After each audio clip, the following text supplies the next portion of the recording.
Ninakusalimu kwa kupitia jina la Yesu. Mungu wa mbinguni akubariki sana. Katika uumbaji wa Mungu, wakati Mungu anaumba ulimwengu na vitu vyote hivi ambavyo vimejaza ulimwengu tunavyoviona ambavyo hatuvioni, Biblia inasema ya kwamba Roho wa Mungu alitulia juu ya uso wa maji. Mungu akasema iwe nuru, ikawa nuru.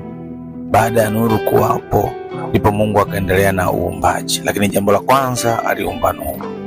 Unahitaji nuru kwa sababu pasipokuwa na nuru hakuna kitu unachoweza kukiona.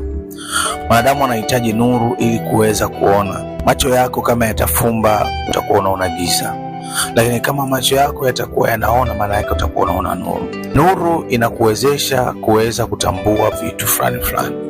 Kama nuru inakuwa haipo, hauwezi kuona kwa uzuri wake.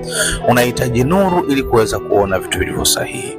Nani ambaye ni nuru? Yesu Kristo ndiye nuru ya ulimwengu. Pasipokuwepo na nuru, maana yake hakuna uzima. Biblia inasema kwamba hapo mwanzo kulikuwa na neno, na neno alikuwa kwa Mungu, na neno alikuwa kwa Mungu, na vyote vilifanyika kwa huyo, wala pasipo yeye hakuna chochote kile kilichofanyika. Anasema ndani yake ndimo limokuwa uzima, na ule uzima ulikuwa nuru ya watu. Nuru ni uzima. Manake nuru itakapokuwepo ndani yako, hautofanya matendo ya giza, hautoiendea giza. Nuru inapokuwepo ndani yako inakupa uzima. Nuru inapokuwepo ndani yako inakupa baraka. Hivyo mfuate Yesu awe Bwana na Mwokozi wa maisha yako.